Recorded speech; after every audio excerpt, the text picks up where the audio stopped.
my BlueEyes.Dek here, ready to for Shiv.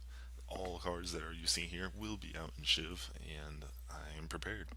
So let's start off. We got three Blue Eyes, three White Spirit Dragon, two Paladin of Felgrand, three Manju of the 10,000 Hands, one Ancient Whitestone, one Level Eater, three Sage Knight with Eyes of Blue, three Maiden with Eyes of Blue, three Lord of Red, one for one Polymerization, three Trade-ins, two Dragon Shrines, an Upstart, three Ritual Advanced Ritual Art, two Twin Twisters, three Silver's Cry, and two Wonder Wand.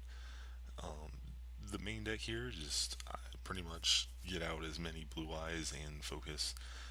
I use Lord of Red right now due to the fact that Blue Eyes Max is Chaos Max is not going to be in Shiv. It will be in the movie packs that come out in July. So I'm just kind of preparing myself using different strategies. And Lord of Red is a very strong effect. Like, he doesn't have a lot of attack. He's only got 2400 there, but his effect is when any effect on the field, or any if an effect activates, a guard effect activates, um, he can pop one monster, and then when another effect activates, it's not his own, he can pop one spell or trap. Very strong because you kind of have to play around that. I was playtesting against Kenroy, and he was having troubles because he just was not prepared. He just has to. It's not really a floodgate, but focusing on using effects to either bait out or just try to get around Lord of Red is very strong. And then, the simple maiden with the sage combo to get out, two monsters. You can also just sage pretty much anything in this deck. Too, you can even like sage level leader, like, and just do it. Moving on to the extra deck, I have one Blue Eyes Ultimate Dragon. Yeah, you can laugh. I don't care. One First of the Dragons, very strong card. I know that Cosmos probably don't have a way around it unless they play like Raigeki, and that's at one. So yeah, try to get around that. One Trishula, one Azure Eye Silver Dragon.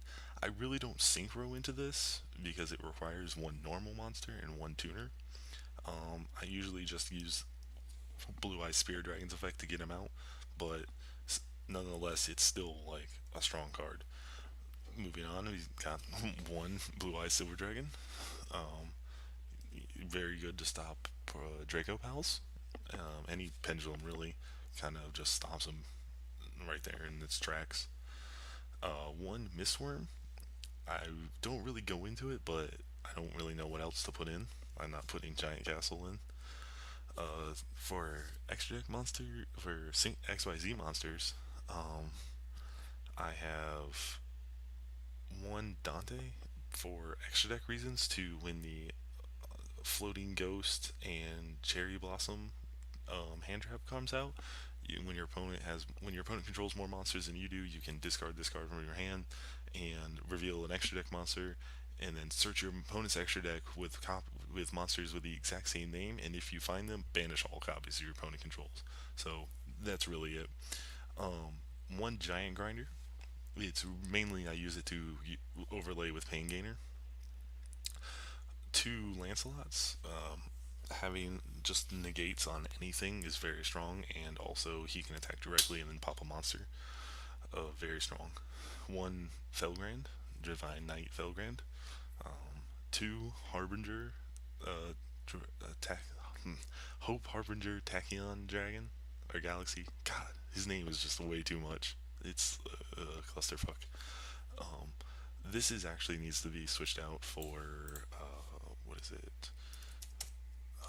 Pain Gainer. Here it is. Um, One Pain Gainer and one Seven Sins. This is pretty much it. I don't have the extra deck build or the side deck build, but I'll get back to you on that if I use it or if I do a match, and I'll show you. So let's go see some gameplays.